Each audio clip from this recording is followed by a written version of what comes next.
sempre peço para que voltem lá. Tem esse capricho, a vida espiritual. Volte a ouvir a palavra. Muito, muito importante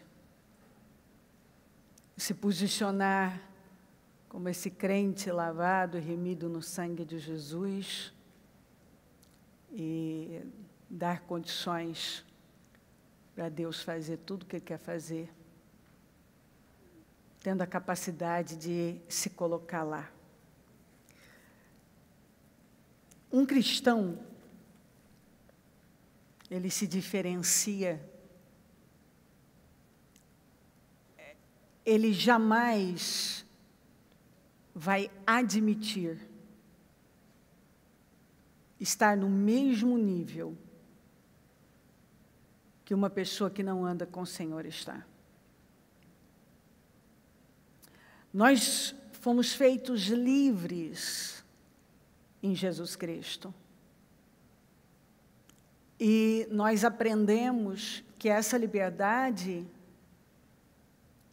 ela é uma liberdade espiritual, uma liberdade de alma, e que ela se torna muito mais importante do que a vida. Na verdade, liberdade é mais importante que a vida. E nós encontramos isso muito claro na palavra de Deus. Liberdade é mais que a vida. Porque uma pessoa não pode considerar vida quando ela não tem liberdade.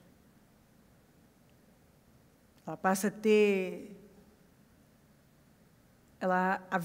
uma vida destruída, uma vida escravizada, uma vida fora de Cristo, é uma vida condenada. Só há salvação em Jesus, e a nossa fonte de liberdade é Ele, e vida só encontramos nele, porque Ele é o caminho, a verdade e a vida, e Ele veio, Ele disse, eu vim para que tenham vida e a tenham com abundância. É lamentável quando as pessoas aceitam viver uma vida sem avanços, porque não querem renunciar coisas que, na verdade, não estão ajudando, só estão escravizando ela. E tem muita gente que ainda vive numa terrível escravidão, porque a verdadeira liberdade, ela acontece quando você recebe o Senhor e você, então, se torna uma pessoa livre. Todas as coisas que antes pesavam, não pesam mais. Que tinham o poder de oprimir você, não oprimem mais, porque você agora não tem mais nada a perder. Sua vida está escondida em Cristo. Cristo é mais importante que a sua vida.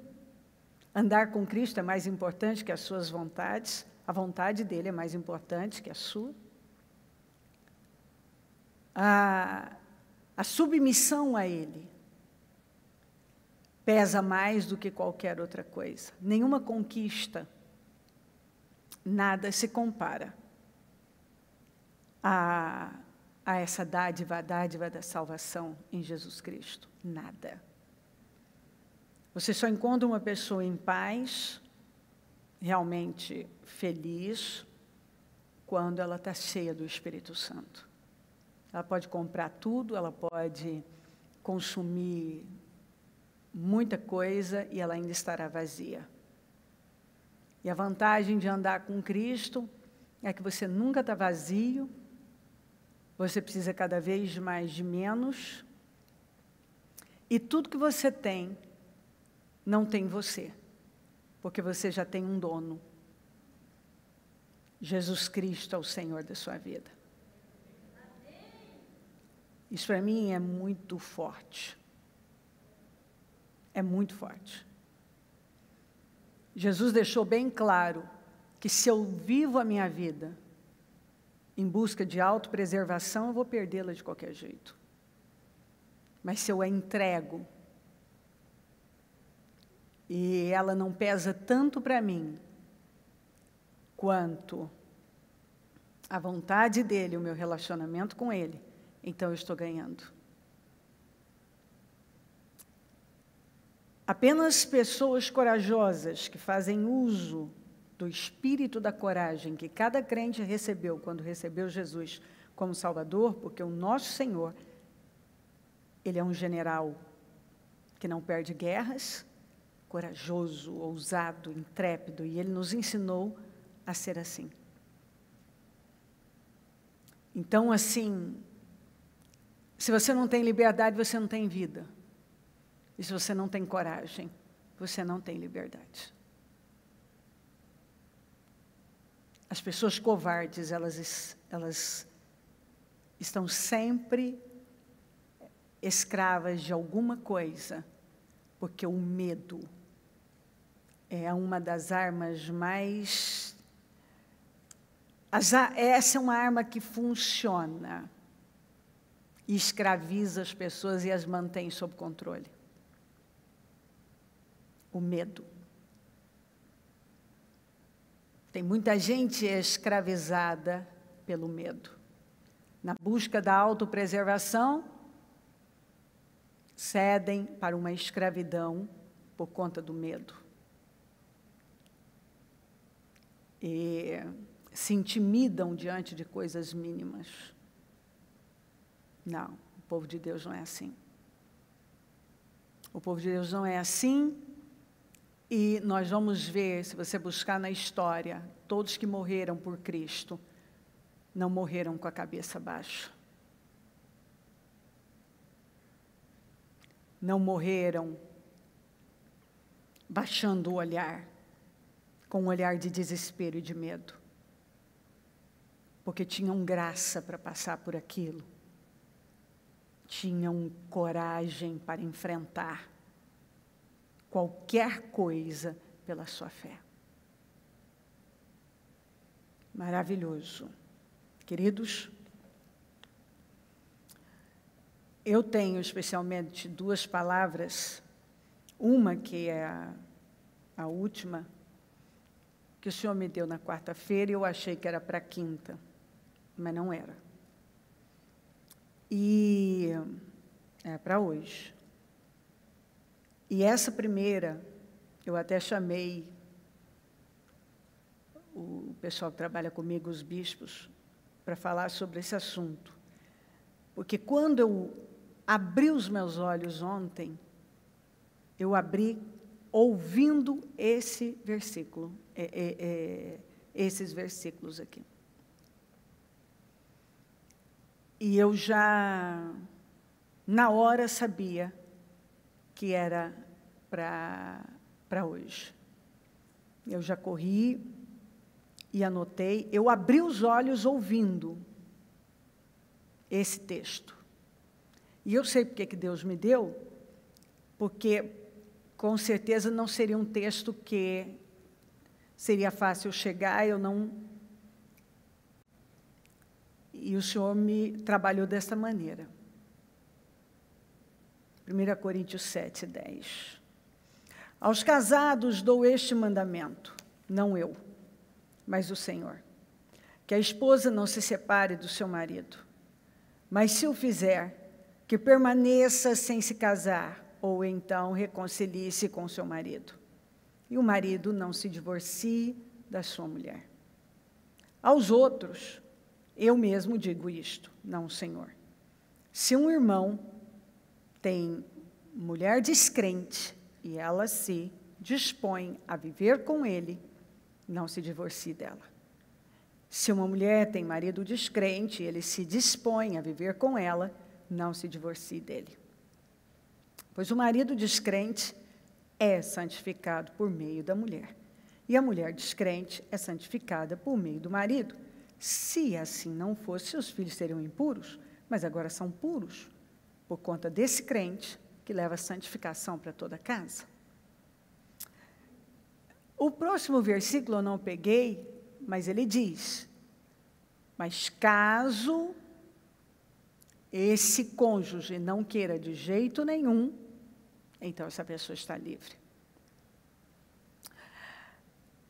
O que nós vemos aqui é que nós devemos desnutrir verdadeiramente as nossas emoções e colocar no foco a palavra de Deus. Homem e mulher de verdade buscam sabedoria. Um homem de verdade busca sabedoria. Uma mulher de verdade busca sabedoria. E o princípio da sabedoria é temer a Deus. Sabedoria é fazer escolhas corretas em Deus. Às vezes a mente da gente, ela diz uma coisa, mas lá dentro, a gente sabe o que nós devemos fazer. Eu me lembro, há muitos anos, eu morava em Rio Preto ainda, e um dia eu não sei, na verdade, eu nem conhecia, e trocando de canal eu encontrei um programa que era da Joyce Meyer, e ela contava o testemunho dela, de que ela tinha sido casada, e ela tinha, e que esse casamento foi um abuso só e um fiasco, e tal. E eu nunca escondo que tive um casamento bem difícil, e naquele momento, quando ela deu aquele testemunho, a minha mente acendeu uma luz. Eu disse: uau, essa mulher está onde ela está, isso não foi um impedimento para ela? Eu não tenho que aguentar isso? A minha mente, a minha alma, estava se agarrando depressa àquela história. Lá dentro, o meu espírito dizia: isso não é para você. Eu corri na palavra. E a palavra que o Senhor me deu, que eu abri, eu falei: me dê uma palavra. Eu abri em Malaquias, exatamente na palavra, na passagem, e posso lembrar isso como se fosse agora. Abri exatamente em Malaquias, onde fala que eu tenho contra você, que você deixou a mulher da sua mocidade.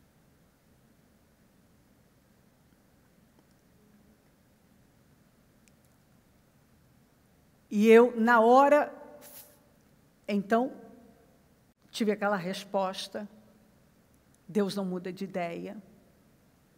E aquilo era uma resposta de Deus para algo que facilmente uma pessoa que não está disposta a viver dirigida pelo Espírito, ela vai se agarrar a uma história, cada história é uma história. Deus tem o seu propósito com as pessoas, e assim, cada história é uma história. Aquilo não cabia na minha vida. Aquilo não era para mim. Deus jamais estaria naquilo. Ele estava dizendo para mim: eu não tenho isso com você. Então, assim, quando nós queremos muito uma coisa, seja um relacionamento, seja adquirir algo, seja nos livrar de algo, você pode ter certeza que a sua mente rapidamente, a sua alma, vai tentar se agarrar a algo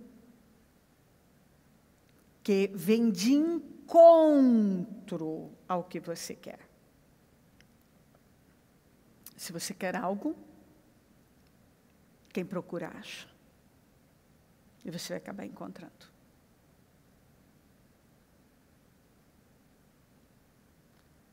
Mas nós precisamos ouvir o Espírito, ouvir a Deus. E tem coisas que não é com a gente. Aquilo não é para nós. Às vezes eu ouço as pessoas dizendo assim, e elas querem se agarrar a isso. Não, meu cônjuge não é cristão. Então eu penso que isso não é mais de Deus. Você teria que ter visto isto antes de assinar a linha pontilhada. Quando você fez uma aliança, você assumiu um compromisso,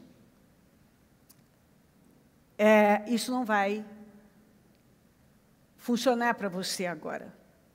Não, mas eu estou num jugo desigual. Tinha que ter visto antes. Agora esse marido é santificado pela esposa e a esposa santificada pelo marido. Se esse homem ou essa mulher, esse cônjuge, ele não importa, ele quer permanecer casado com você, independente da fé, a Bíblia diz, mantenha o seu relacionamento. Nós somos incompatíveis. Todos são. Todos são. São incompatíveis, completamente diferentes. Todos são. E é exatamente por isso que o casamento entra na nossa vida para trabalhar caráter. Casamento vem para a nossa vida, o casamento, ele funciona na vida das pessoas para trabalhar caráter. Deus usa do casamento para trabalhar caráter. A renúncia, a submissão, o perdão, muito perdão, mais perdão, um pouco mais de perdão, mais perdão aqui, mais perdão. Perdão, perdão. Essa é uma bênção do cristianismo. Ele nos ensina o perdão. E através do perdão que nós recebemos, nós somos perdoados. E o Senhor, então, nos ensina a perdoar. Olha, eu te perdoei. Então, você perdoa. Eu te perdoei, você perdoa. A bispa não tem casos e tal. Queridos, tem casos, sim, abusivos, realmente, porque hoje qualquer coisa é abuso. Então, assim, vamos falar de coisas sérias, não as coisas que hoje no mundo, pecado virou doença, qualquer situaçãozinha também virou abuso e por aí vai. Nós precisamos ter maturidade, não entrar na onda desse mundo que nós nos afundamos. O mundo jaz no maligno. Em todas as situações, nós somos levados a um trabalho de reconciliação, lutar para isso. Nem sempre é possível. Nem sempre realmente nós percebemos que tem casos que não cabe mesmo. Mas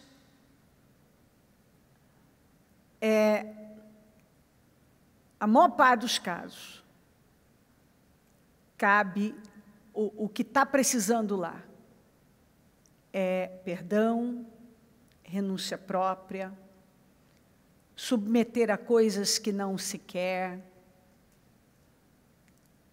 Eu já lidei com muitos casos, então, casos de adultério, tem a liberdade para sair? Tem, mas muitos casais, o cônjuge ofendido decidiu perdoar, e o casamento ficou muito melhor depois. Muito melhor. Tem casos que agressão física aconteceu? Tem casos onde aquele casamento realmente não deu mais para continuar, não era possível. E o cônjuge ofendido não queria. Mas tem caso também de que houve o perdão e uma mudança por parte do outro, e aquela pessoa se tornou uma pessoa completamente diferente. Então, assim,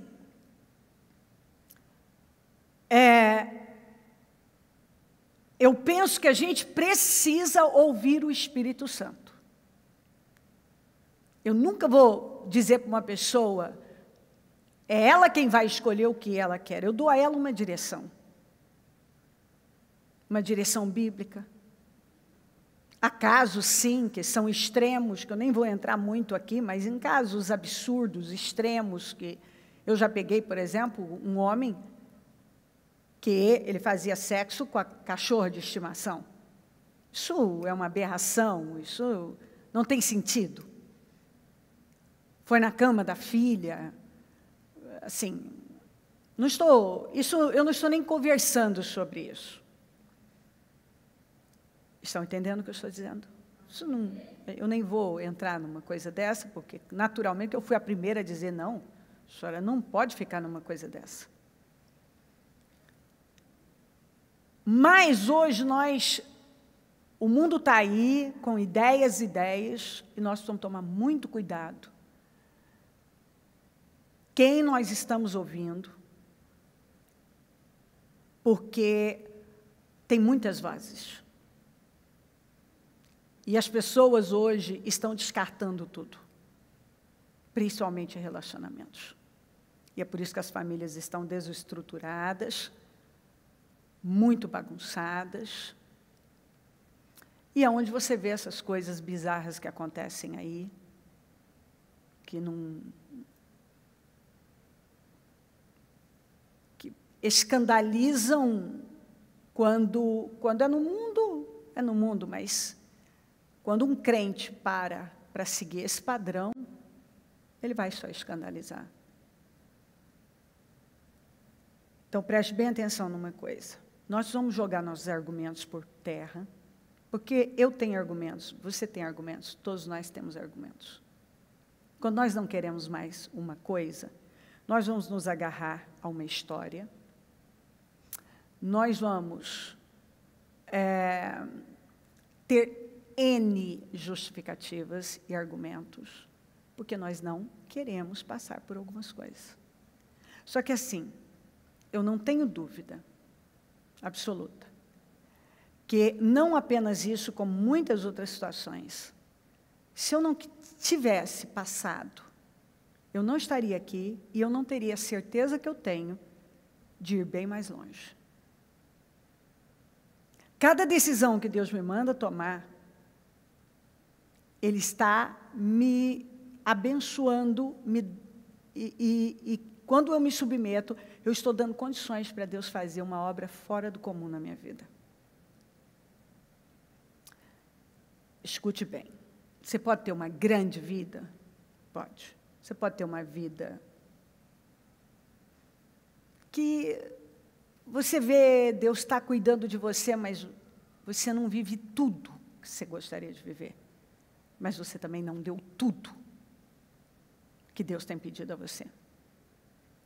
Se você quer muito, você vai ter que estar disposto a dar o que Deus pede a você. Você pode viver uma vida mediana? Para mim, não é o bastante. Eu não aceito. Se alguém pôde, eu também posso. O que eu tenho que pagar? Quanto custa? Eu vou pagar. Essa é a minha cabeça, é a minha visão. Quanto custa? Tem um preço? Tudo tem um preço. Eu vou pagar. E eu tenho vivido assim. E não é uma coisa que eu falo aqui. Quem convive comigo sabe, quem está comigo há muitos anos no ministério sabe que é exatamente assim. Eu sei que não é com estalar de dedos. Eu sei que se eu não me colocar na posição e me submeter, eu vou acabar enxugando gelo para muita coisa. Eu vou reclamar, Mas o próprio Deus vai chegar, o Espírito Santo vai dizer para mim, você está reclamando o quê? Quando eu dei essa direção para você, você não quis se submeter. Eu entendi cedo que eu não podia ter ouvido seletivo, que eu não podia provar a comida, a palavra como se prova comida, que eu não podia pegar apenas as partes que eu gosto e desprezar as que eu não gosto. Eu entendi que eu não podia fazer só o que era fácil, porque quem faz só o que é fácil permanece fraco e nunca vai viver tudo que poderia viver. Então, assim, em nome de Jesus, essa palavra é para alguém. Eu acordei com esse texto, ouvindo esse texto. Eu chamei meu pessoal, os bichos, falei para eles, ó, deixa eu preparar vocês, por quê? Porque eu sei que uma palavra como essa, muitas vezes, traz aqueles atendimentos, as pessoas vêm, não, mas é isso e aquilo. Então, assim, vocês precisam saber se o cônjuge descrente quer viver com essa pessoa, ele está aberto a esse casamento, ela deve seguir com o casamento dela. Se ele está aberto, ela deve seguir. E, assim, dar o que a situação exige, porque ela vai dar condições para Deus agir na vida dela, e ela é tão recompensada. Isso para mim é maravilhoso, o quanto Deus nos recompensa pelas atitudes de perdão, pela renúncia, pela perseverança. O quanto Ele nos recompensa por cada atitude corajosa. O mundo vai dizer para você que isso é bobagem, porque o mundo vive, a nossa sociedade hedonista, busca o prazer, só o prazer. Tá bom, eu fico, não tá bom, eu jogo para lá, mas esse não é o nosso padrão. Esse não é o nosso padrão. E depois eu vou dizer uma coisa para você com experiência vasta no assunto. Eu conheço as pessoas, casos e casos. Pessoas que simplesmente não quiseram pagar o preço. Porque eu vejo que muitos querem relacionamento, ele quer casar, mas ele não quer o casamento. E aí, quando entrou na fase do casamento, ele já... Não é isso. E aí, não, é incompatível, vou trocar e tal. E aí, vai para outro relacionamento. Abandona aquele, vai para outro. Eu não sei quantos casos de gente que nunca mais se encontrou. E eu já falei aqui que até pesquisas já foram feitas, estudos já foram feitos. Então, muitas vezes, a pessoa fica lá, ela fica tentando encontrar uma coisa que ela só vai encontrar em Deus. Ela está tentando encontrar numa pessoa, num relacionamento. Ninguém pode dar o que só Deus pode dar a você. Ninguém. Tem gente querendo que alguém dê a ela uma coisa que só Deus vai poder dar. Somente Deus. Então, nós precisamos desnutrir as nossas emoções, entender que um homem e uma mulher de verdade, de Deus, busca sabedoria, e sabedoria é temer a Deus acima de tudo. Então, assim, vamos parar de tentar encontrar o suprimento para o meu vazio em mais um relacionamento. Até para você voltar para esse relacionamento, você precisa ter consciência disso e amadurecer. Porque senão, daqui a pouco, você ou volta para esse relacionamento, ou entra num outro relacionamento, vai repetir a história. vai repetir história. Se nada mudar, nada mudará. Mudanças precisam acontecer dentro de nós. Nós precisamos amadurecer. E eu penso que uma das provas desse amadurecimento é quando você não joga sobre o outro a responsabilidade dele suprir você em coisas que só Deus pode suprir. Quando você tem realmente um encontro com o Senhor, você é suprido. E se você está suprido, você está aí para dar, para semear. E a gente sabe que quanto mais nós plantamos, mais nós colhemos. Amém, queridos? Essa aqui, então, vamos lá. Se algum de vocês tem queixa contra outro irmão, como ousa apresentar a causa para ser julgada pelos ímpios em vez de levá-la aos santos? Vocês não sabem que os santos hão de julgar o mundo? Esses santos somos nós. E é o que eu tenho batido muito. Você não sabe que os santos hão de julgar o mundo? Se vocês hão de julgar o mundo, acaso não são capazes de julgar as causas de menor importância? Vocês não sabem que haveremos de julgar os anjos? Imagina quanto poder nós temos.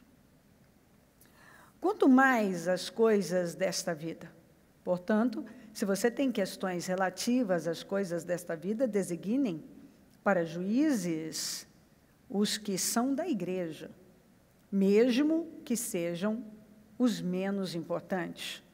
Quer dizer, pessoas que têm capacidade de resolver uma questão. Digo isso para envergonhá-los.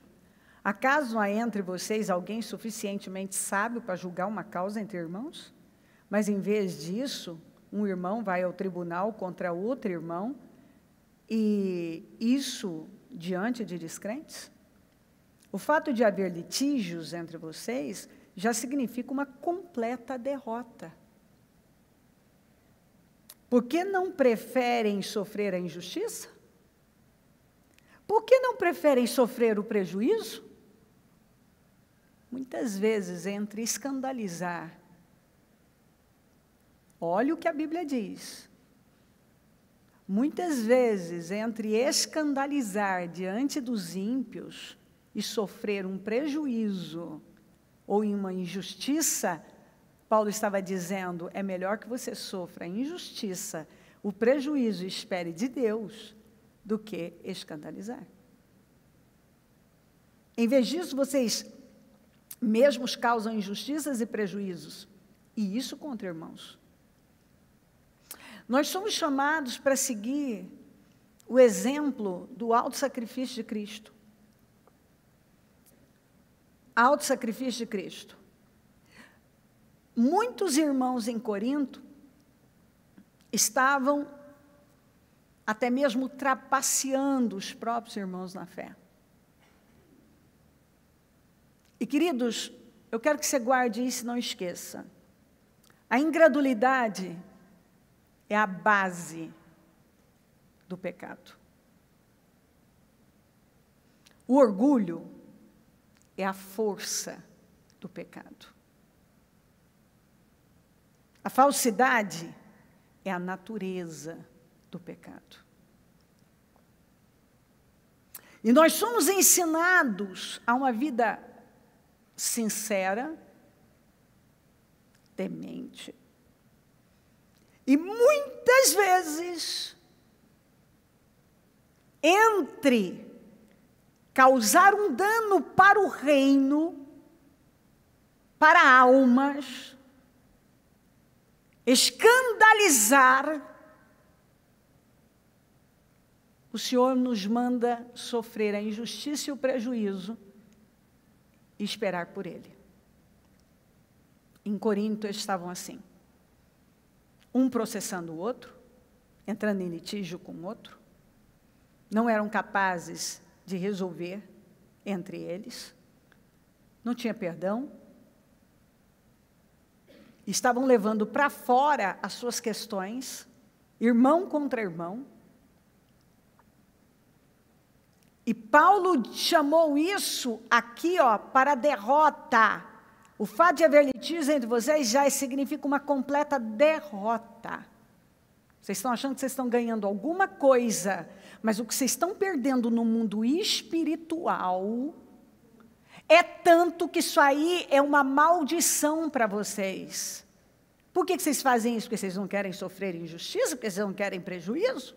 Vocês estão tendo um prejuízo muito pior. Vocês já estão numa completa derrota. Está entendendo isso? Preste muito atenção. Muito atenção, porque Deus nunca dá uma palavra à toa. Alguém está procedendo assim. E vou dizer uma coisa para você com experiência. Todas as pessoas que fizeram isso sofreram uma derrota escandalosa. Mas o pior não foi nem aquela derrota ali, foi a derrota de ter plantado uma semente dessa natureza. Eu já vi gente processando irmãos, processando igreja, escandalizando, indo para a internet para discutir com o outro. É uma derrota, porque o que você pega para a sua vida. Eu já ouvi testemunhos de gente que dizia que não entendia, e eu já contei isso no programa várias vezes, de gente contar para mim que não sabia por que tudo na vida era assim, não tinha tudo para dar certo, dava errado. Não ia. E a pessoa foi, com a palavra, ouvindo a palavra, aqui no Ministério Mudança de Vida, começou a entender coisas que a pessoa tinha feito, que secou a vida dela. A vida dela virou um deserto. Um deserto, sequidão absoluta. Uma vida seca. Mas por quê? Comportamentos que a Bíblia condena. Que o ímpio viva dessa maneira. É por isso que ele vive uma vida fracassada. O justo foi chamado para viver num padrão alto. O justo com Deus não perde. E nós precisamos tomar muito cuidado para nós não estarmos, para nós não nos encontrarmos nessa situação. Nos envolvendo em coisas que vão tirar mais de nós do que vão trazer alguma coisa. Aliás, não vão trazer nada. Você está entendendo? Finalmente chegou o dia dos pães sem fermento, no qual devia ser sacrificado o cordeiro pascual. Jesus enviou Pedro e João, dizendo: vão preparar a refeição da Páscoa. Onde queres que a preparemos? Perguntaram eles. Ele respondeu: ao entrarem na cidade, vocês encontrarão um homem carregando um pote de água. Sigam-no até a casa em que ele entrar. E digam ao dono da casa: o mestre pergunta, onde é o salão de hóspedes, no qual poderei comer a Páscoa com os meus discípulos? E ele lhes mostrará uma ampla sala no andar superior, toda mobiliada. Façam ali os preparativos. Eles saíram e encontraram tudo como Jesus lhes tinha dito. Páscoa significa passagem. A gente já sabe. Você está saindo. A primeira vez que ela foi comemorada foi na saída de Israel da escravidão. Significa uma mudança de tempo. Não era comum um homem carregando um cântaro cheio de água. Isso era o trabalho das mulheres. Então, não seria tão difícil ver, porque não era comum um homem carregar um cântaro. E o Senhor disse, vocês vão ver um homem carregando um cântaro. Sigam. Mandou seguir o homem do cântaro. Esse parece ser um discípulo secreto, como foi do jumentinho. A mesma coisa. O Senhor mandou pegar o jumentinho e aí, diga, o Senhor pediu o jumento. E foi entregue. Seguindo aqui, eles encontraram esse local, que ficava na parte de cima e tinha uma ampla sala.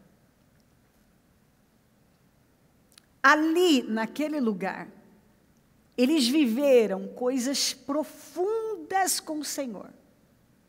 Ele instituiu a Santa Ceia ali, deu direções claras.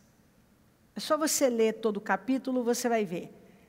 Claras e necessárias sobre o futuro. E eles precisavam seguir algo que não era comum. Então, inclusive, demorou um pouco para mim, quando o Senhor me trouxe para essa palavra, porque eu pensei, o que eu vou tirar disso, Jesus amado? O que é que o Senhor tem com isso aqui? Mas a verdade é que o Senhor colocou no meu coração, diga para alguém, siga o inusitado. Não hesite em seguir. Isso te levará a um lugar de bênção. Siga o homem do cântaro. Algo inusitado que não é comum, que se você não tivesse sido informado antes, você não seguiria. Principalmente por ser algo incomum, estranho. Se seguir as emoções, ou mesmo você racionalizar, você não vai viver. Preste atenção, porque é o que eu tenho. Se você seguir as suas emoções e racionalizar, você não vai viver isso aqui, você não vai. Siga, e você vai ser levado a um lugar amplo, que fica no andar de cima. Um lugar alto. Aquele momento significava o fim de um tempo e o começo de outro. E aquela sala estava toda mobiliada. Era tudo... Imagina o Senhor dizer, siga um homem carregando um cântaro. Eles podiam ter questionado, Senhor, os homens não carregam cântaro. Eles ouviram a Deus, ouviram o Senhor Jesus.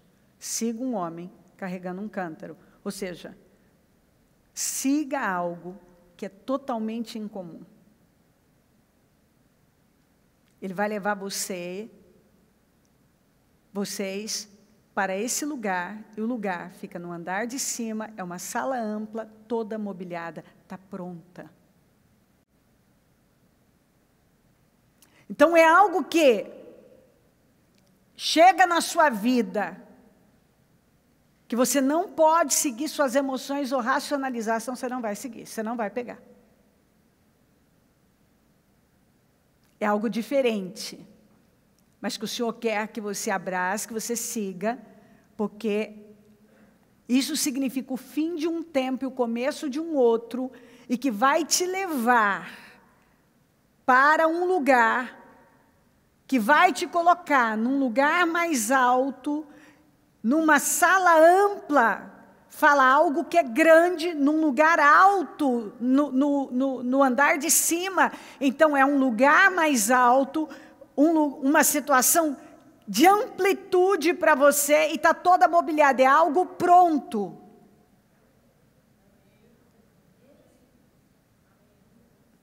E que Deus te ajude no demais, porque eu não tenho mais nada. Para as demais coisas. Que Ele dê a você o discernimento do resto. Mas você entendeu. Não vai esquecer. Siga o homem do cântaro.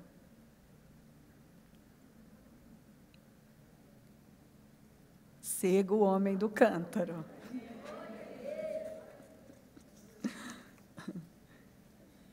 Senhor, pode ser para mim, eu pego, eu quero.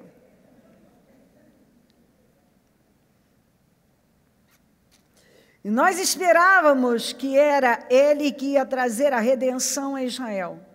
E hoje é o terceiro dia, desde que tudo isso aconteceu. Ele lhes disse: como vocês custam a entender e como demoram a crer em tudo o que os profetas falaram?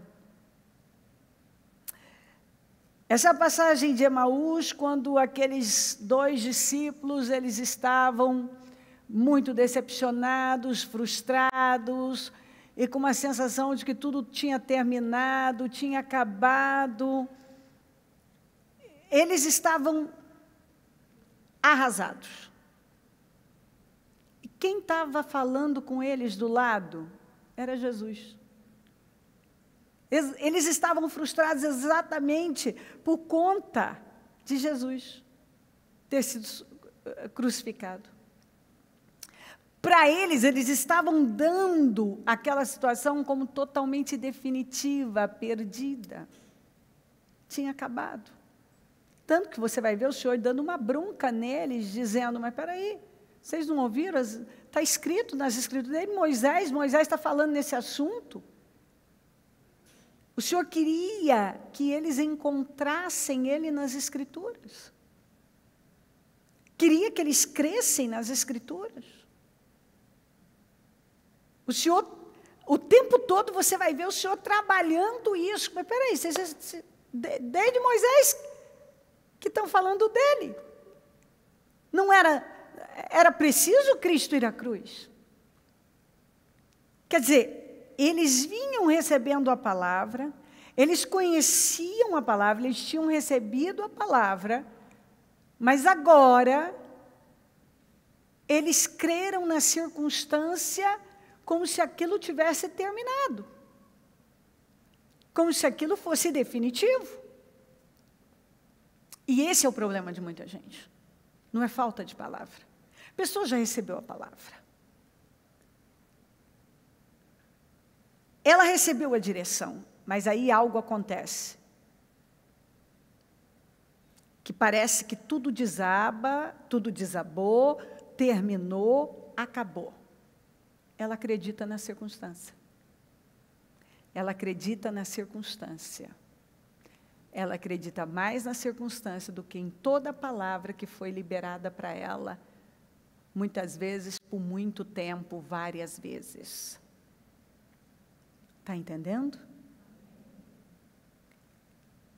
E o Senhor está dizendo exatamente aqui, nessa palavra, para alguém que já recebeu a palavra, confirmações, mas agora você já deu isso como? Por conta da circunstância, você deu isso como encerrado. E você agora está alimentando uma frustração, uma chateação, porque para você terminou. Para você terminou em derrota. Você perdeu. E era o próprio Senhor Jesus do lado. E o Senhor está dizendo exatamente isso. Espera aí. Eu não falei com você? Eu não tenho liberado palavras para você? Como você pode crer mais na circunstância do que na palavra? Por que você não aprende a ficar com a palavra? Muito pelo contrário, as coisas só estavam começando para ficar melhor e melhor e melhor. E a gente sabe disso. Então aquilo não tinha terminado, era o próprio Senhor Jesus do lado. E eles lá, lamentando, chateados, acabados. É só você ler esse capítulo, você vai ver o quanto eles estavam para baixo. Eles tinham dado aquela situação como terminada, definitiva. E Jesus deu uma bronca neles. Se você continuar lendo, você vai ver. Porque o Senhor queria que eles tivessem crendo na palavra, tivessem firmes na palavra e encontrassem Ele na palavra. Muitas vezes, tudo que nós temos que fazer é permanecer firmes naquela palavra que nós recebemos de Deus. Então, essa palavra é para alguém que também está vendo uma situação desta maneira, como realmente morta, derrotada, definitiva, acabou, findou, é algo morto, acabou. E Jesus estava do lado, ou seja, muito pelo contrário, Ele te deu uma palavra, e a palavra do Senhor, ela não volta vazia. Ele vela pela sua palavra para cumprir. Isso não está encerrado, isso não está morto, e o melhor está por vir, e vai ficar melhor e melhor e melhor. Então, pode levantar o espírito, trate de encontrar a sua resposta na palavra, ficar com a palavra. Não, mas eu vi, mas disseram, mais isso, mais aquilo. Mais nada. Você tem uma palavra de Deus. E Ele quer que você confie na palavra dEle, porque isso não terminou. Jesus estava do lado. E eles viram o Senhor. Então você, levante-se, porque você vai ver o resultado do que você espera. Muita alegria, eles se alegraram, saíram alegres, vibrantes, e você vai ver, resista no que Deus falou, e você vai sorrir muito, se alegrar muito, e muitos vão se alegrar com você. Não terminou. Obrigada, Senhor. Oh, teve palminhas.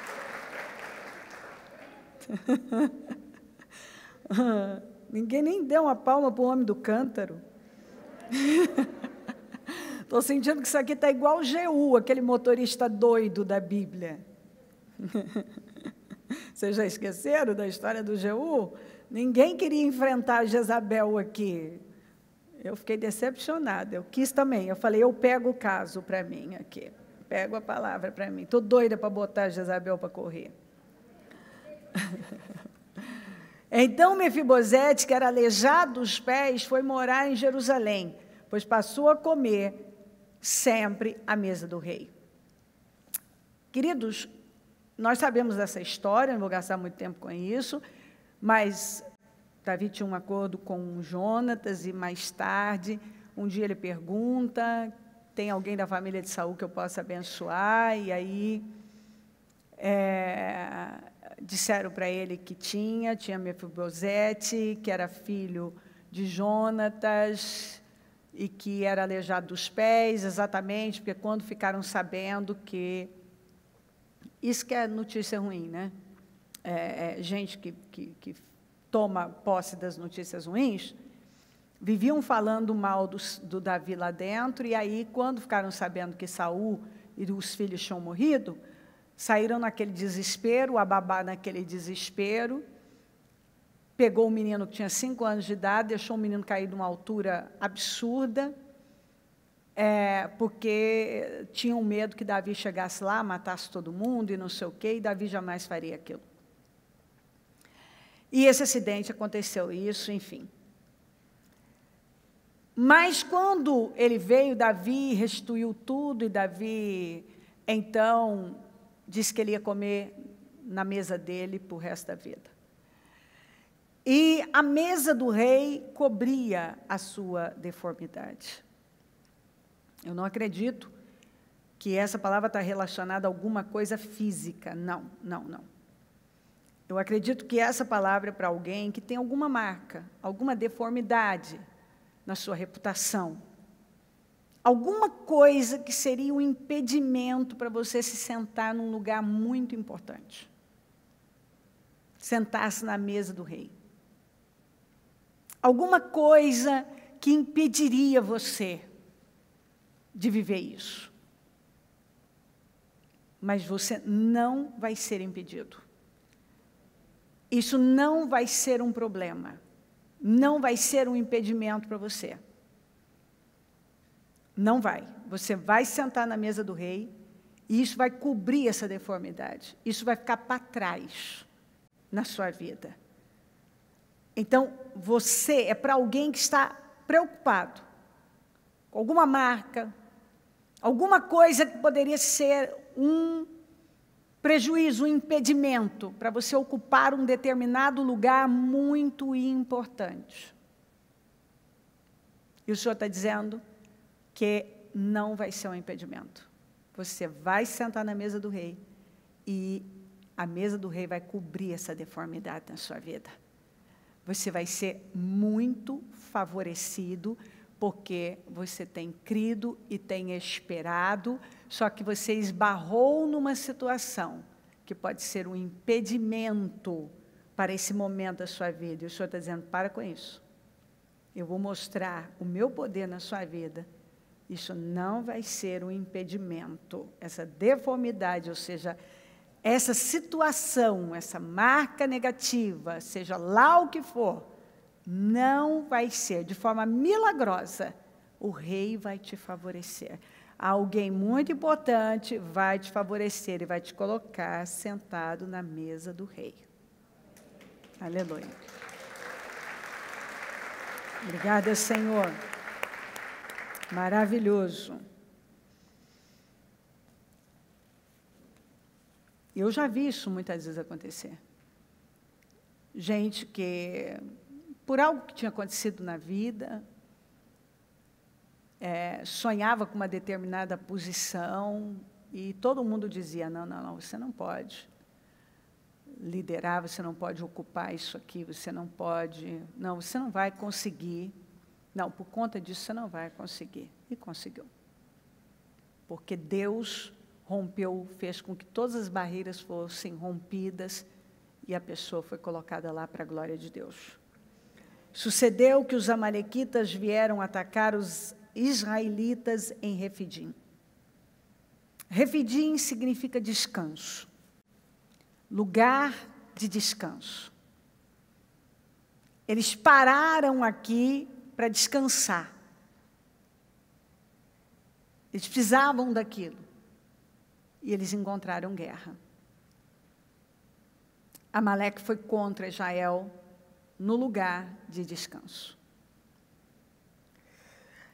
Mas Deus permitiu, Deus testou Israel no lugar do refrigério e descanso. Então, assim, Deus quer,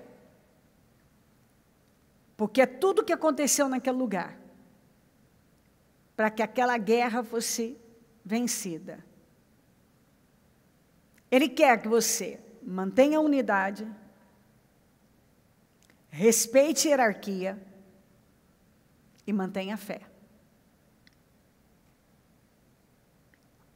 Sente-se na rocha que é Cristo. Mantenha suas mãos erguidas e não baixe por nada. Porque Israel viveu uma grande vitória, mas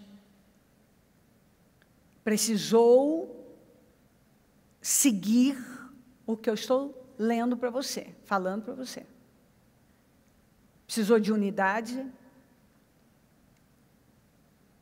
respeitar a hierarquia, manter a fé. Moisés teve que sentar na rocha. A rocha representa o Senhor. E precisou manter as mãos erguidas.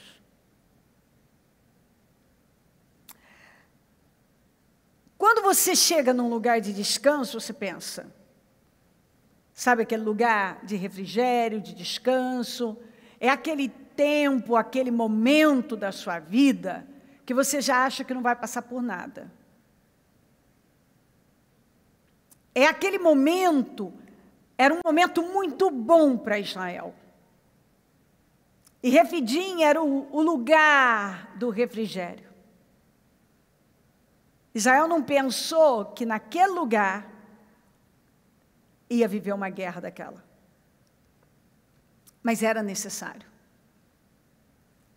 Então, essa palavra é para alguém que chegou no seu lugar de descanso, opa, já consegui o que eu queria, estou num momento importante da minha vida, um momento bacana, legal. No meu lugar de descanso, e de repente você é surpreendido, surpreendida por uma situação que você não esperava. E aí o que acontece com muita gente? Naquele momento, elas começam a reclamar, a falar bobagens. Ah, mas não era isso que eu esperava. Em Refidim contra a guerra. Não era isso que eu esperava. Mas aquela guerra era importante para Israel. Foi um teste importante para Israel. Foi importante para Israel. Então, assim, no lugar do descanso, tem uma guerra, mas que você vai ter uma grande vitória. Você vai sair vitorioso dessa situação. O inimigo não vai prevalecer, mas você precisa manter a unidade, respeitar a hierarquia, manter a sua fé, ficar em Jesus e não se acomodar. Não baixe as suas mãos. Enfrente o que você tem que enfrentar em Refidim, no lugar de descanso, porque esse problema que chega não é para tirar algo de você, mas para te dar uma experiência maior e para te levar para frente. Derrotar aquele inimigo era um inimigo perigoso, era um inimigo difícil, mas Israel só ganhou fama, nome, credibilidade ao vencer aquela guerra. Então, tem coisas que vêm na nossa vida, não é para nos tirar, é para melhorar a nossa vida, para alavancar a nossa vida, para nos deixar bem melhores. Então, não tema a guerra de Refidim, porque isso vai dar a você mais credibilidade, mais força. Essa guerra vem para te empurrar para frente, para melhorar você também, porque você precisa, para vencer essa guerra, de unidade, respeitar a hierarquia, manter a sua fé, permanecer em Jesus e não baixar as mãos por nada. E você vai sair bem melhor dessa situação. Isso vem na sua vida como bênção.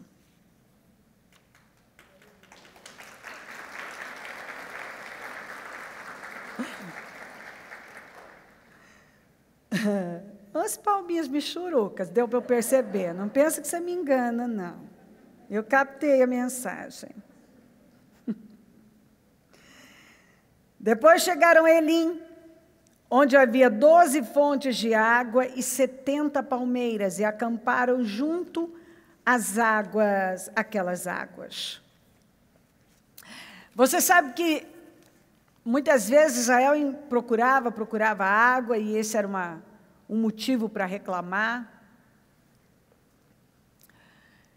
E aqui nessa questão, nessa história, procurando, aí encontrou, mas eram as águas de Mara, que eram águas impossíveis de beber, não era uma água potável. E aí nós sabemos que um milagre aconteceu e aquelas águas se tornaram boas para beber, e aí eles ficaram ali eles cresceram muito, eles precisavam daquela experiência. Eles foram abençoados com um milagre, aquilo não chegou pronto, aquilo deu trabalho, mas eles cresceram muito ali. E depois que eles terminaram aquele processo, naquele lugar, porque as águas agora eram boas para beber, receberam leis e ordenanças, foram experimentados, foram preparados, foram educados. Aí o Senhor levou eles para esse lugar de 12 fontes e 70 palmeiras. 12. Isso é algo assim, é muito forte, porque Agora eles foram para um lugar onde havia abundância e plenitude. Depois que eles ficaram um tempo em Mara. Então Deus levou alguém para Mara. Você estava à procura de algo, você encontrou. Chegou lá inicialmente, foi uma decepção. Aí você entendeu que era de Deus. Isso mudou. Tem sido um aprendizado na sua vida daqueles. Você tem vivido milagres. Tem vivido um aprendizado. Tem desenvolvido muita coisa. Mas você está aí aguardando algo de Deus para a sua vida, porque você não quer ficar aí. Mas você tem ficado esperando uma porta, outra porta abrir para você. E o Senhor está dizendo exatamente isso. O seu tempo em Mara terminou. Ele vai te levar para Elim, o lugar de 12 fontes e 70 palmeiras, que fala de uma coisa abundante e plena na sua vida. Fala de algo abundante, de algo pleno, de algo completo, da realização realmente de um sonho. Naturalmente que eles não estavam, guarde isso, não estavam ainda na terra prometida. Mas já era um lugar, um avanço muito grande. Um avanço muito grande. Era um lugar onde tinha 12 fontes e 70 palmeiras. Era um lugar, assim, muita água, muita sombra. Um lugar, enfim, de abundância e plenitude. Então, prepare-se para ir para Elim. Findou o seu tempo em Mara. Deus ainda tem algo maior com você. Mas Ele já está te levando para algo bem superior e algo pleno e abundante que vai te surpreender bastante. Obrigada, Senhor. Maravilhoso, maravilhoso. Maravilhoso. Aleluia. A água fala de bênçãos. Bênçãos abundantes e plenitude. Essa palavra aqui, eu achei que era, o Senhor me deu ela na 4, eu achei que era para a 15, mas não era. Eu guardei ela para ouvir, entendi que era para hoje. Então vamos lá. Disse-lhe ainda, eu sou o Senhor, que eu tirei de Ur dos Caldeus, para dar a você esta terra como herança. Perguntou-lhe Abrão, o soberano, Senhor, ó soberano Senhor, como posso saber que tomarei posse dela? Respondeu-lhe o Senhor, traga-me uma novilha, uma cabra, um carneiro, todos 3 anos de vida, e uma rolinha e um pombinho. Gênesis 22, 12, agora sei que você teme a Deus, porque não me negou seu filho, seu único filho. Êxodo 35, falou mais Moisés a toda a congregação dos filhos de Israel, dizendo, esta é a palavra que o Senhor ordenou, dizendo, tomai, esta é a palavra é a palavra que o Senhor ordenou. Então é uma palavra do Senhor, não é uma palavra de Moisés. E aqui também a palavra do Senhor para Abraão. Tomai dos que vos tendes uma oferta para o Senhor. Cada um cujo coração é voluntariamente disposto. E trará por oferta alçada ao Senhor ouro, prata e cobre, como também pano azul, púrpura e carmesim, e linho fino, e pelos de cabras, e pelos carneiros, peles de carneiros, tintas de vermelho, e peles de texugos, e madeira de cetim. E azeite para a luminária, e especiarias para o azeite da unção e para o incenso aromático, e pedras sardônicas e pedras de engaste para o éfode e para o peitoral. E todos os sábios de coração entre vós virão e farão tudo o que o Senhor tem mandado. Muito bem. Falem comigo, ofertas trazem respostas. Então, nós vamos ver que Abraão teve uma resposta completa ali no capítulo 15, quando o Senhor falou que ia dar, ele ia receber a herança, e o Senhor falou, o Moisés falou, como eu vou saber? O Senhor pediu uma oferta para ele. Ele ofertou, se você continuar lendo, o Senhor desvendou todo o futuro para ele.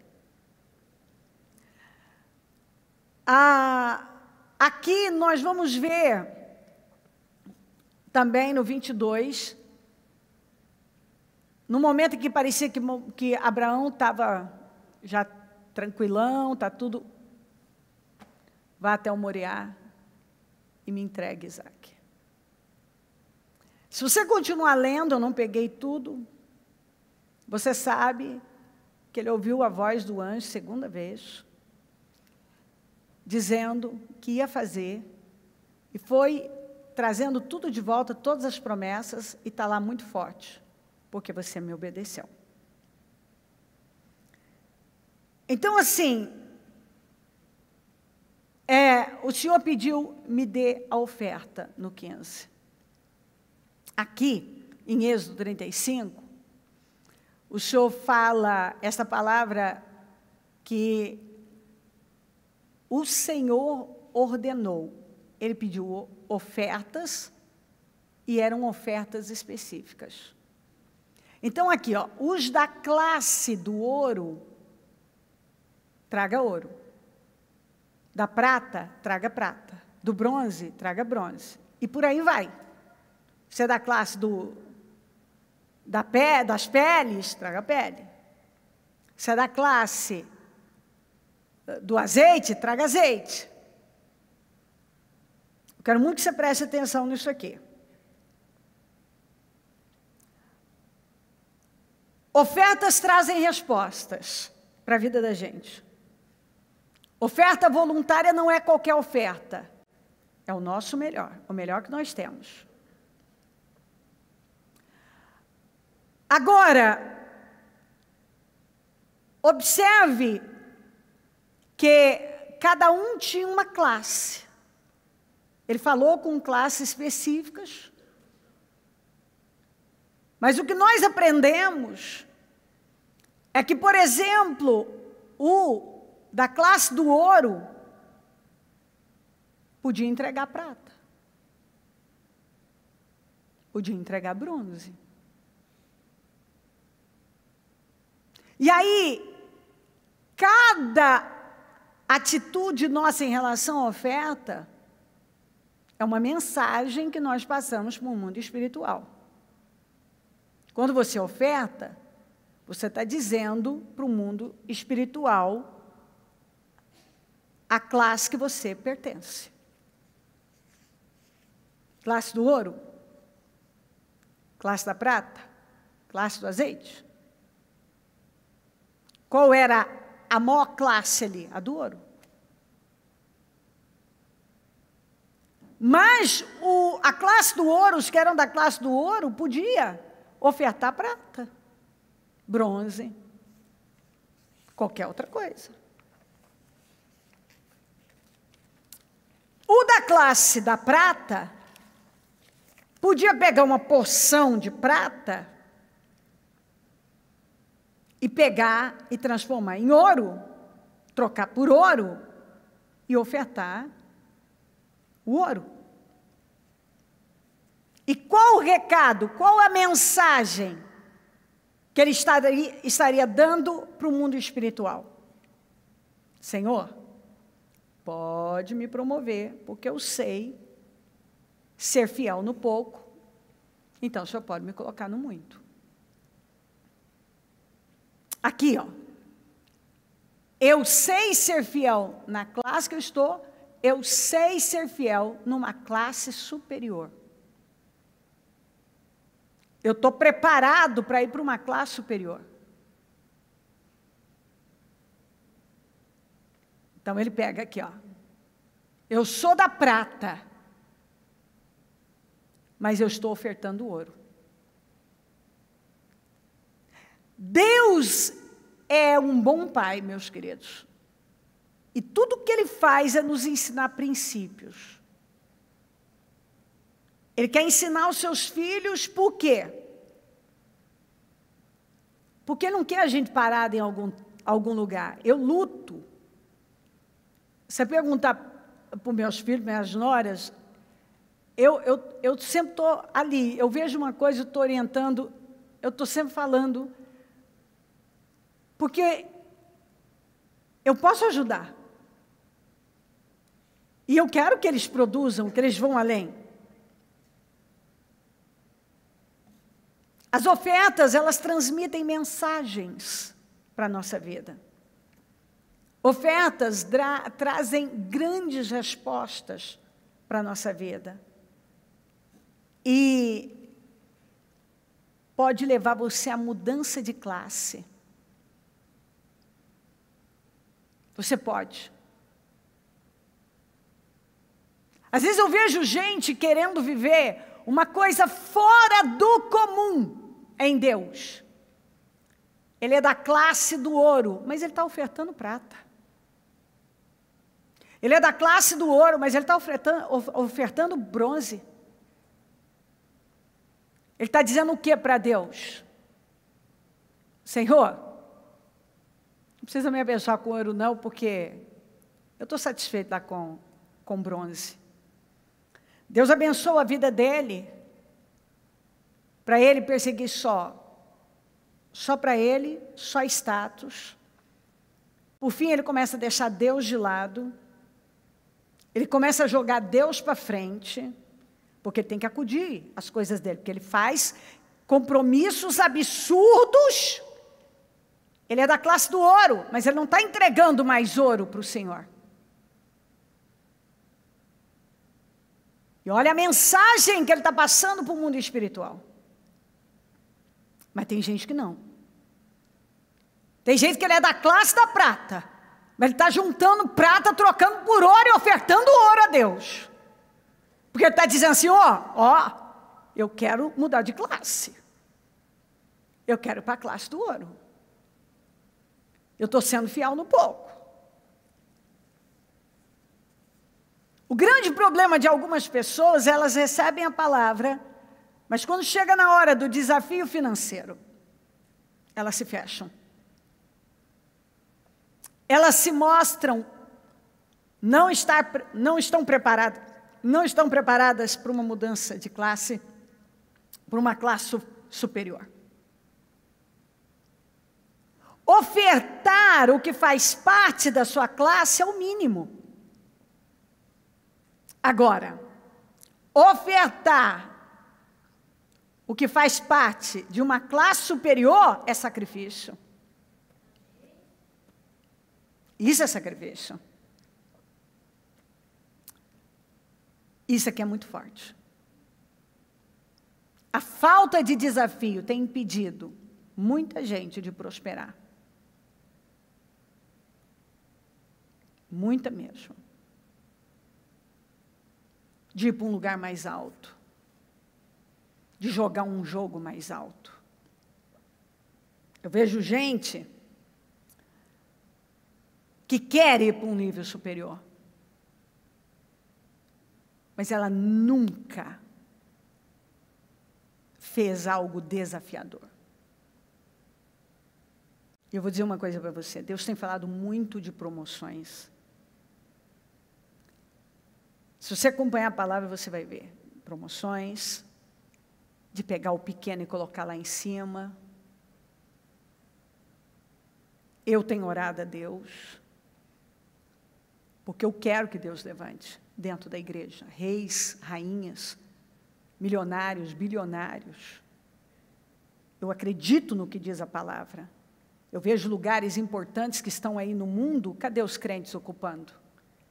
Eu vejo empresários importantes, que muitas vezes o dinheiro que ganha, usa para tantas coisas, inclusive para prostituição pesada. Por que não dá na mão de um crente que vai financiar e abençoar o reino? Então eu oro por isso, eu acredito nisso. Eu leio a Bíblia, eu vejo gente que não tinha nada, que não era nada, e Deus ergueu a um nível altíssimo. Mas nós precisamos mudar nossa mentalidade. Esqueça que Deus vai promover uma pessoa que nunca faz um desafio financeiro. Uma pessoa que no máximo ela mantém ela oferta o que faz parte da classe dela. Ela nunca foi para ela nunca se desafiou a ofertar, dar uma oferta de uma classe superior.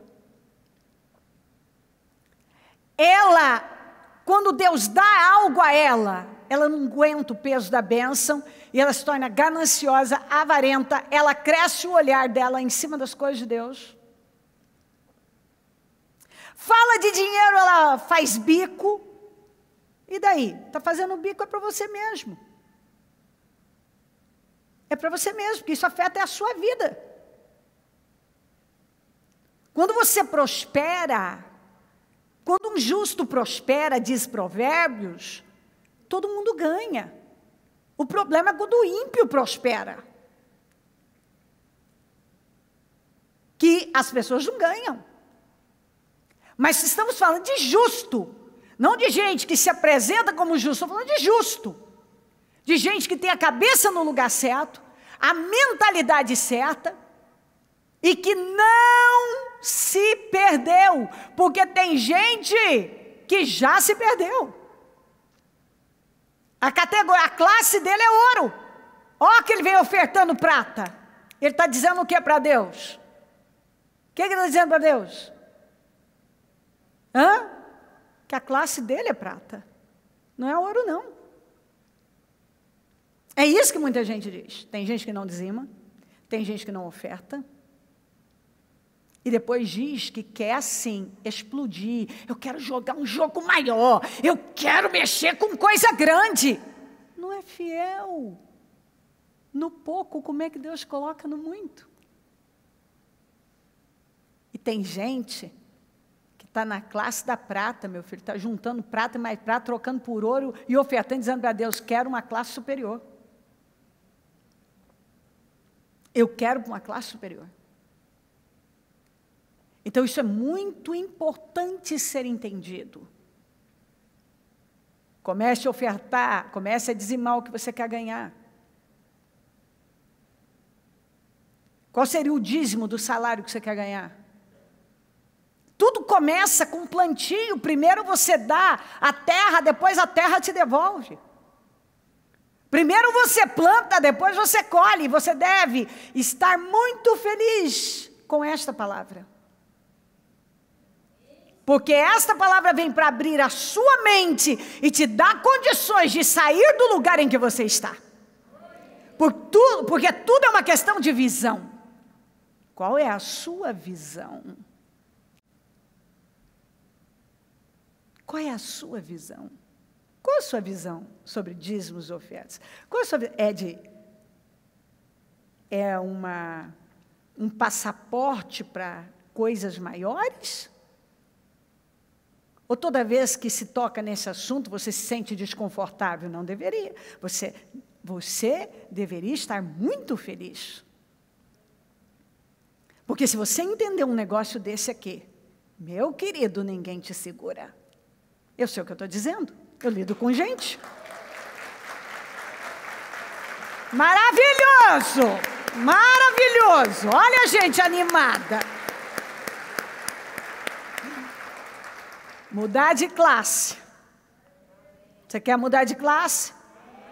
Você é da classe do quê? Das peles, do azeite, do bronze. Quer ir para o ouro? Começa a ofertar ouro. Muda de classe, mostra para Deus. Manda uma mensagem para o mundo espiritual. Eu quero mudar de classe, Senhor. Já estou ofertando a classe que eu quero estar. Você quer ir para um nível mais alto? Muda de classe. Fala, estou mudando de classe. Maravilhoso. Vamos nos colocar de pé. Feche os seus olhos. Deixa eu dizer algo aqui. Em nome de Jesus.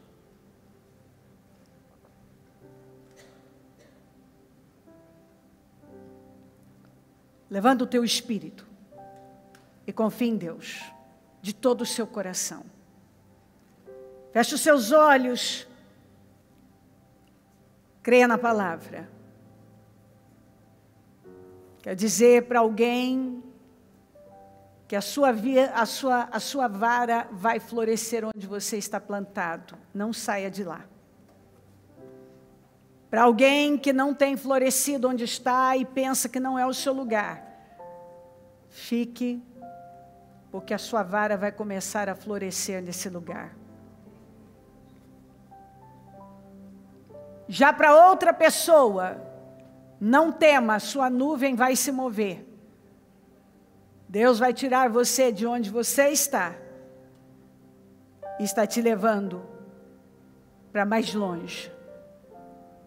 Você vai ficar mais perto do seu destino. A nuvem vai se mover. As aflições antigas serão esquecidas. E as coisas passadas não serão lembradas. Deus vai te dar uma vitória tão grande que vai ser difícil até de você lembrar desse tempo. O silêncio de Deus é para fazê-lo lembrar do que Ele já disse para você. Você que tem dito, Senhor, o Senhor tem silenciado para mim. Por que esse silêncio? Ele está dizendo para você se lembrar da última coisa que Ele falou com você, que é o que Ele vai fazer na sua vida. Deus está trazendo a resposta para a questão sentimental de alguém. O seu amado, sua amada, não sei. Eu só sei de uma coisa. Isso vai exigir uma mudança radical na sua vida. Radical. E talvez num momento você vai querer abrir mão por conta das mudanças que você vai ter que efetuar na sua vida. Mas o Senhor diz para você que é o que Ele tem com você. Segue. Confia nele. Entrega o teu caminho ao Senhor, confia nele, Ele tudo fará. Deus está travando e tirando o que podia te prejudicar. Tem alguém aí que está vivendo uma situação de aflição que tem o poder de prejudicar você terrivelmente. Mas Deus está travando isso. Isso não vai chegar da maneira que parecia que ia chegar.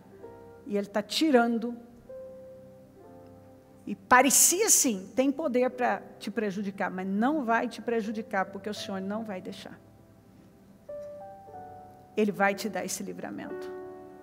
Não precisa mais ter medo disso, porque você está com muito medo disso. Não tenha mais medo disso. Tem alguém com muita preocupação com os filhos. Não preocupe com seus filhos. Deixe seus filhos nas mãos de Deus. Pare de tentar controlar a vida deles. Pare de tentar controlar a vida dessas pessoas. Deixa eles terem as experiências deles. Confia nas suas orações. Eles serão bem direcionados. Deus vai salvar, e vai direcionar muito bem. Mas para de se meter, porque você não está conseguindo nada com isso. Você está afastando eles de você. Não faça isso mais. Em nome de Jesus. Tem alguém aqui que vai vencer uma situação antiguíssima. Várias situações que estão dentro desta situação já caíram. Mas agora Deus vai dar a completa vitória para isso. Isso não vai mais impedir você de avançar, de viver o que você quer na sua vida. Isso vai ter uma definição final. Isso vai ser essa obra que o Senhor já começou, e você sabe que Ele já começou. Ele vai concluir essa obra na sua vida. Em nome de Jesus. Levante-se no Espírito. Confia na palavra. Deus quer que você confie na palavra. Deus não quer que você tema. O diabo muitas vezes ele chega tentando convencer as pessoas de todas as formas de que Deus não está fazendo, não está trabalhando, que as coisas não estão avançando. Ele é mentiroso.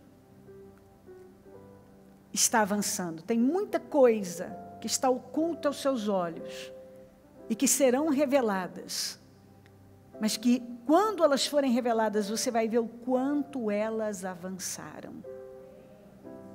O quanto avançaram. Confia na ação de Deus. Simplesmente, eu peço que você, cada um se levante e decida definitivamente confiar inteiramente no Senhor. Quando Ele fala, Ele vela para cumprir. Não tema nada. Eu creio que a palavra de ordem aqui para esse encerramento é não tema. Deus tem prometido nos surpreender grandemente. E nós seremos surpreendidos com grandes viradas e acontecimentos fora do comum. Apresente ao Senhor agora. Em nome de Jesus, antes de nós servirmos a ceia e fecharmos o nosso jejum, apresenta a Ele. Fala isso para Ele. Que você toma posse, que você crê, que você se levanta, que você se posiciona como Ele quer que você se posicione, porque você confia que Ele está do seu lado, está te honrando e vai continuar te honrando. Que o Deus que começou a boa obra sempre termina. O Deus que surpreende. Aleluia. Agora lembre-se, continue dando passos ousados. Continue dando lugar ao Senhor. Não deixe a sua mente envolvida com bobagens. Mas dê condições para Deus te dar uma grande visão. Dê condições. Fala com Ele. Deixa Deus trabalhar na sua vida. Mas para isso você precisa dar condições. Pensa nele. Dê condições. Fale com Ele. Se abra para Ele. Se mostre aberto para a ação dEle na sua vida. Em nome de Jesus. Confie em Deus. Ó meu Senhor amado. De todo o meu coração. Eu quero agradecer por tudo que fez nesse dia, porque para mim foi demais, foi incrível, sobrenatural.